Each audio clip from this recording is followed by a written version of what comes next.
Hello friends, this is Cara-Renee with B.Reborn Art and Healing. I'm coming to you as part of a collaboration that is being put on or hosted by Junk Journal Ideas and Inspiration. That is co-founded by Mandy over at Sunflowers and Doors and Justine from House of Mahalo. And the collaboration is called, the hashtag is May You Be Inspired By. And so the idea, my understanding of the collaboration is the idea is to share bits of wisdom, maybe things that we've learned from when we started into the junk journal world. I'll talk to you a little bit about that in a moment as far as how I got started, but oftentimes we can look back and go, oh man, I wish I knew this before I started this, or in the beginning, or whatever. And so that's the idea of the collaboration, is hopefully to be able to inspire people, to be able to share nuggets of wisdom, things that we've learned, things to avoid, things to, just to encourage you in your creative journey. So I want to talk to you a little bit about how I started. I'm going to talk to you about a couple of my root belief systems about not only about my creative process, but also about life in general, as it pertains to being a creator, being creative, and expressing myself in that way. So I have been an artist. I mean, I've been a crafter my entire adult life.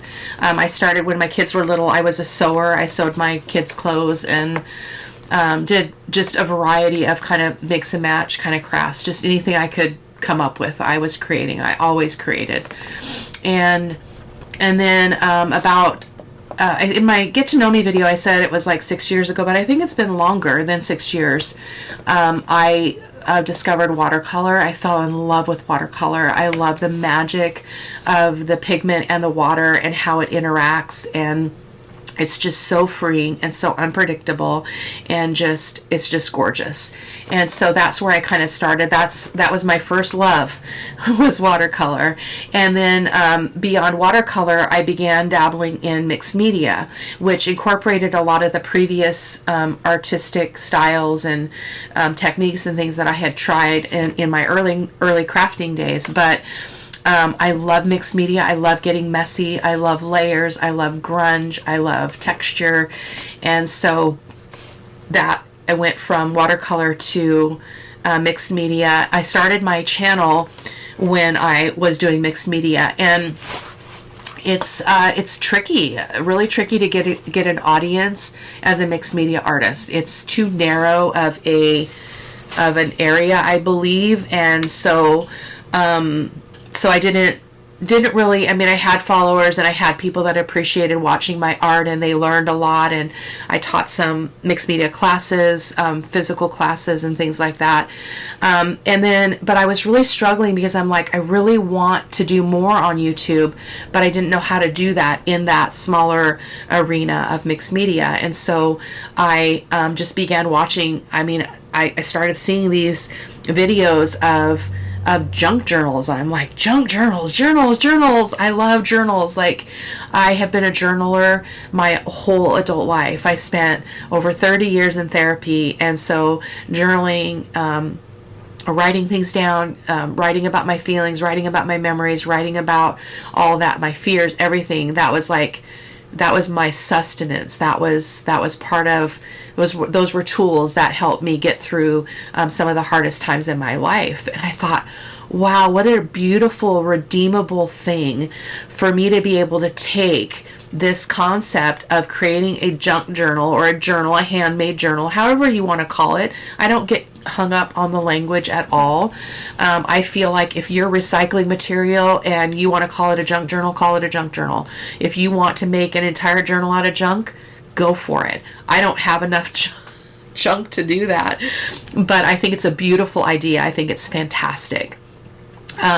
So I love the idea of making a handmade journal where there was all this writing space, and it was beautiful to look at. It was floral, or it was lacy, or it had hidden places to write, and I'm all about the hidden places. I love hidden journaling spots and fascinating tucks and things that tie off and stuff like that. So I thought, wow, I don't journal in a journal like that, but I thought, what a great way, again, a redeeming way for me to bring my love of journaling in general into my creative process and begin to create journals that have both that are both beautiful and useful. So that's how I got started, and the junk journal process for me just took off. That was when my channel began to really, it just like it exploded, and it came pretty natural to me. But I think that was just largely because I've been a creator and a crafter for all of my adult life. So that's kind of how I started. And I wanted to talk with you just a minute about a couple of kind of mantras that I have and that I operate in. And one is I have a canvas of the poem, or not a poem, it's a quote by Theodore Roosevelt that is called "The Man in the Arena." And I want to read it to you just really quickly and talk to you about why that's important to me for the reasons of this video and this sharing of inspiration and ideas and suggestions for you guys. So it says, "It is not the critic who counts, not the man who points out how the strong man stumbles, or where the doer of deeds could have done them better. The credit belongs to the man or woman who is actually in the arena, whose face is marred by dust and sweat and blood, who strives valiantly, who errs, who comes short again and again, because there is no effort without error and shortcoming, but who does actually strive to do the deeds, who knows great enthusiasms, the great devotions, who spends himself in a worthy cause, who at the best knows in the end the triumph of high achievement, and who at the worst, if he fails, at least fails while daring greatly, so that his place shall never be with those cold and timid souls who neither know victory nor defeat." I want to share with you why that's meaningful to me, because I believe that there is something so substantial about showing up in whatever your arena is. And if your arena is being a creator, if your arena is being a junk journaler, if your arena is creating YouTube videos, if your arena is just sharing your creativity just in a group, like it takes an amazing amount of courage to do that, you guys. It takes an amazing amount of courage to share. It's a vulnerable thing to share our art. And as a YouTube creator, it's even more vulnerable to create videos because, you know, there are always going to be critics. And so that's why this Man in the Arena quote means so much to me, because what I do is I listen to the people that are also in an arena. Maybe they're not in the arena I'm in, but they're in an arena. They are risking. They are being bold. They are expressing themselves. They are not afraid to fall down. They are not afraid to make mistakes. They're not afraid to learn. They don't have anything to prove. Like when you show up, you're just showing up because you're doing what you believe in your heart and what inspires you, what propels you. And so that's why that means so much to me. I wanted to share one other mantra with you. And if you've been watching my videos at all, you've heard this hundreds of times, but perfection is not at play in the studio. And when I say that, I'm talking about my studio. That's the only thing I can control, is my studio, my space, my creative element, my creative bubble that I live in. And I believe that when we create, so I was a perfectionist. That was my life. Like, everything in my life had to be perfect. I couldn't make mistakes. I couldn't fall down. I couldn't stumble. I couldn't be seen as weak. I couldn't be seen as not having it all together. And but I had to let that go through my own healing journey. I let that go. I had to let that go so that I could be who I needed to be and who I wanted to be. And so now I can sit here in the studio and I can say perfection is not at play in the studio, because perfection puts me in a box. It keeps me from risking. It keeps me from trying new things. My inner critic becomes very, very loud and obnoxious, and that's not helpful. And so I just tell myself all the time, perfection is not at play. Show up, do your best, get your hands messy, just try. And if you don't like it and you never want to try it again, that's okay. Just show up and try. Be the woman in the arena, in whatever arena that is. So those are my 2 mantras. So I also wanted to take a moment and talk with you about some other kind of ways that I see things and think about things in this creative arena. And one is that I'm also a firm believer that if your art is stealing your joy, take a break.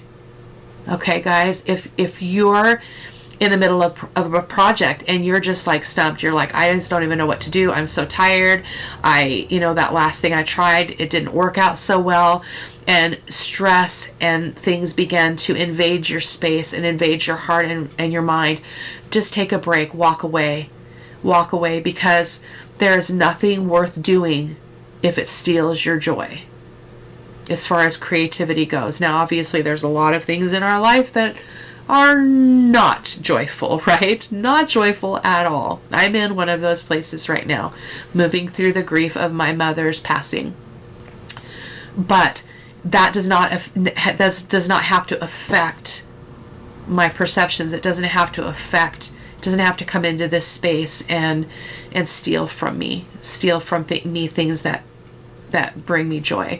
So that's a strong piece of advice. I also, I have a lot of things I'd love to share with you, but I'm not going to share all of them. So I'm just going to share one more. And that is that as junk journalers, when we begin, not even just when we begin, but as junk journalers, we see the possibility in every piece of trash. Like every envelope, every box, that chocolate box, that penne pasta box, that HP Instant Ink box, that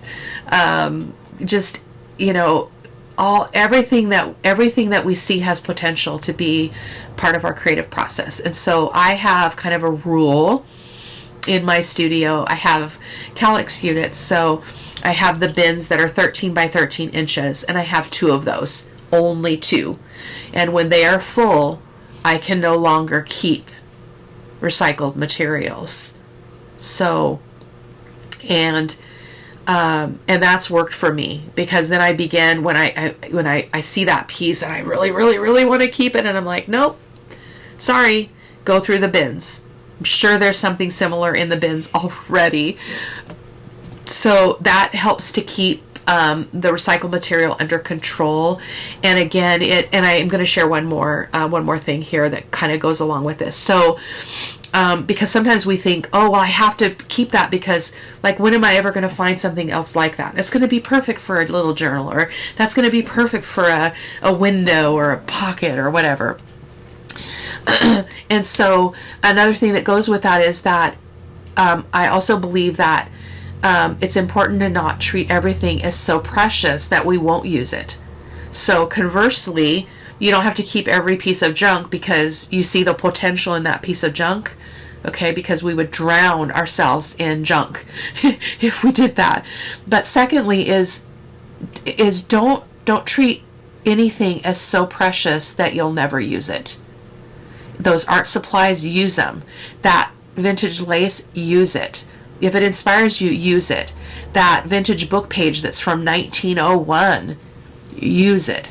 I mean, scan it or take a picture of it, save a file of it, but use the original, because there's nothing like it. And I feel like every time I create a journal and I give most of my stuff away, that when I give that journal away, I'm giving a piece of my heart away, because I gave something sacrificially, not only my time and all the creativity that goes into that, but I also gave them something that is one of a kind. Like, it's the original music page. So so that's another piece of advice for you. And I'm going to end it there, you guys, because again, I could go on and on. You know, I do like to talk. So so I'm going to go ahead and let you go. I will link the group down below in the description box, and I will also use the hashtags so that you guys, if you use the hashtag on YouTube or on Facebook, you'll be able to follow all of the collaborators in this collaboration and see what they have to say. There's been a few people that have already gone before me. I didn't watch today's video. Today's May 3rd. Mine doesn't air until May 11th. But I watched the first two, and I haven't gotten to watch today's yet. So thank you guys so much for stopping by, and I hope that you found some helpful nugget in what I have had to share, and I will see you in the next video. Take care. Bye-bye.